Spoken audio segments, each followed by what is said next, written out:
ఆఖరికి ఈ అన్న ఎవరో కూడా నాకు తెలియదు, ప్రశ్న అని తెలుసు. అదే ప్రశ్న ఇప్పుడు చుట్టుముడుతుంది మమ్మల్ని. అన్న నేను ఏకంగా పట్టుకున్నట్టే ఫోటోలు తీసిరు. ఎందుకు అంటే బురకా అనేది దేశద్రోహమా తెలుసుకోండి. మళ్ళా కూడా అంటున్న తమ్ముళ్ళు, మీరు ఎంత ట్రోల్ చేస్తారో చేయండి, నన్ను ఎంత చేస్తారో చేయండి, కానీ ఈ బురకా అనేది ముస్లింలో బలిసినోళ్ళు వేసుకునేది అనుకుంటే మాత్రం మీ పొరపాటే. బురకా అనేది నిజంగా మా పేదరికాన్ని కూడా దాచుతుంది, అది మీకు తెలియదు. రోజు ఒక డ్రెస్ మెయింటైన్ చేయాలి, ఆ లగ్జరీ మెయింటైన్ చేయాలంటే మా తోటి కాదు కొంతమందికి. దట్ నాలాగా కుటుంబాన్ని కోల్పోయిన అమ్మాయికి అయితే ఇంకా కష్టం.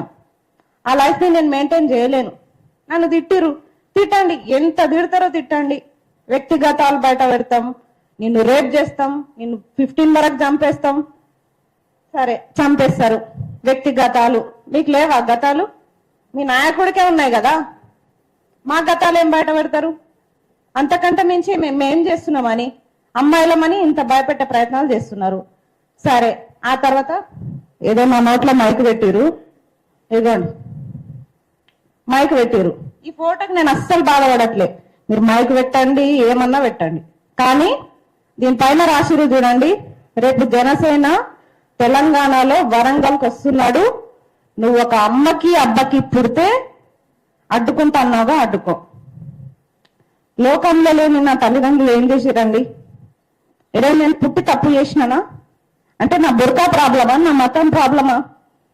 నా తల్లిదండ్రులు ఎందుకు అంటారు చెప్పండి?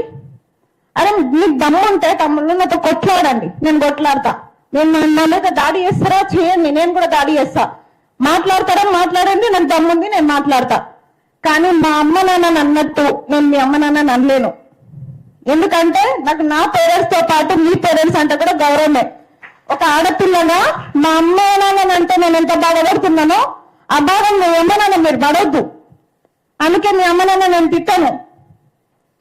అలాంటిది ఇంత నీచంగా ఏ రోజు నేను నిరుద్యోగుల కోసం చేసే పోరాటంలో ఏ రోజు నేను బాధపడలేదు.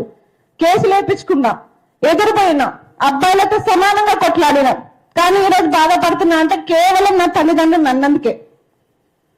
నా తల్లిదండ్రులు నాకు మంచిగా నేర్పారు, మరి మీ తల్లిదండ్రులు మీకు ఏం నేర్పించారు?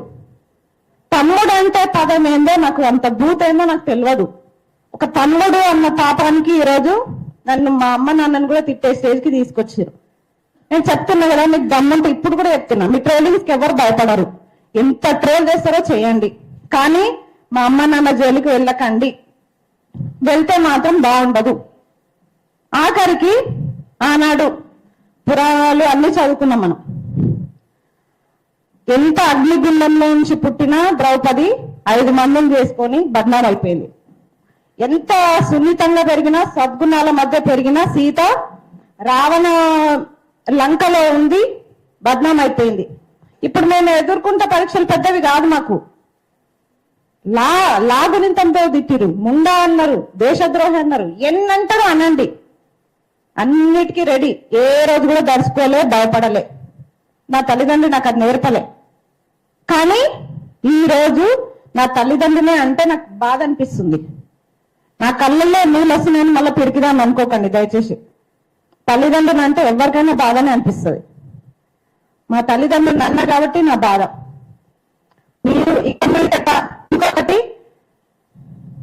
దీని ప్రొఫైల్ పేరు అయితే యద్భావతి తద్భావతి అట ప్రొఫైల్ పేరు.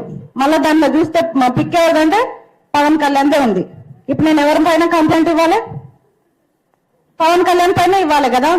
మళ్ళీ ఎందుకు బాధ అనిపిస్తుంది? ఎందుకు నొప్పి అవుతుంది మీకు? మీకు మూడు ఉంది. ఫస్ట్ ఆఫ్ ఆల్ మీరు ఎన్ని ట్రోలింగ్స్ చేస్తారో చేయండి. ట్రోలింగ్స్ ఆపమని మేము పెట్టాలి.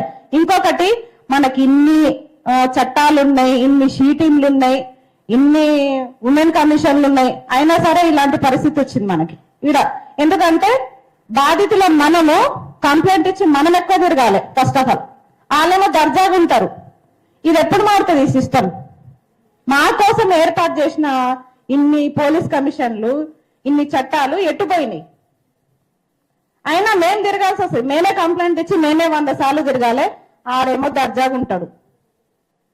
కాబట్టి చట్టాలు చాలా వేగవంతంగా 24 గంటల్లో చర్యలు తీసుకునేటట్టుంటే బాగుంది. ఇంకొకటి, ఆ గౌస్ పాష అన్నారు కదా, గౌస్ పాష మీ కష్టంలోనే ఉన్నారు కదా, నా అన్న అంటారు కదా, గౌస్ పాషా మాత్రమే కాదు, బండి భగీరథ్ కూడా మా అన్ననే. ఇద్దరిని ఒకటే తాడుకి ఉరేయండి, ఒక్కటే తాడికి ఉరేయండి, ఇద్దరికి ఒకటే శిక్షణ అమలు చేయండి. నేను అడ్డుపడితే అప్పుడు నన్ను తీసుకుపోయి పాకిస్తాన్ లో వదిలేయండి. Thank you. నాకు ఇంత మంచి అవకాశం ఇచ్చినందుకు అందరికీ థ్యాంక్ యూ.